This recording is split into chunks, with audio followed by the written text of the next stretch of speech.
Music by Shankar Singh.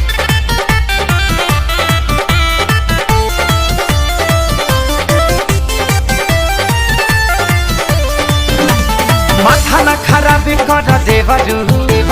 हके भमा जाके कर देवरू मान जाना हाँ हाँ माथा न खराब कर देवरू हके भमा जाके कर देवरू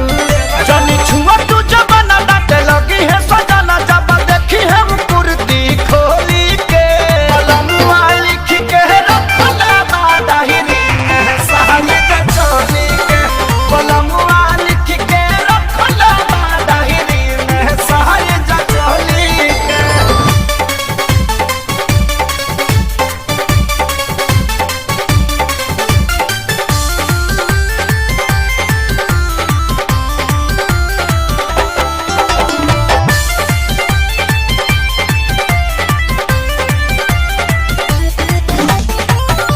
हमके चेतैले जब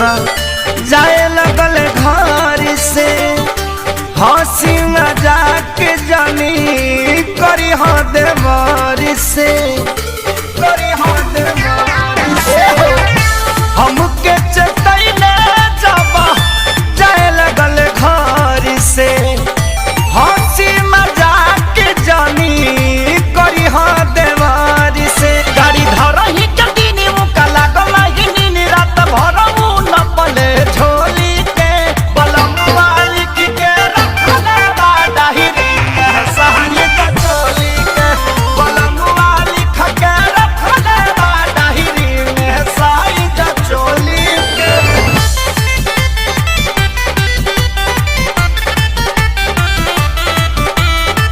मैं बाबूलाल प्रेमी और मेरा YouTube चैनल है बाबूलाल बिहारी और सब्सक्राइब करके और अगर कोई भी वीडियो अच्छा लगे ना तो प्लीज़ लाइक कीजिए।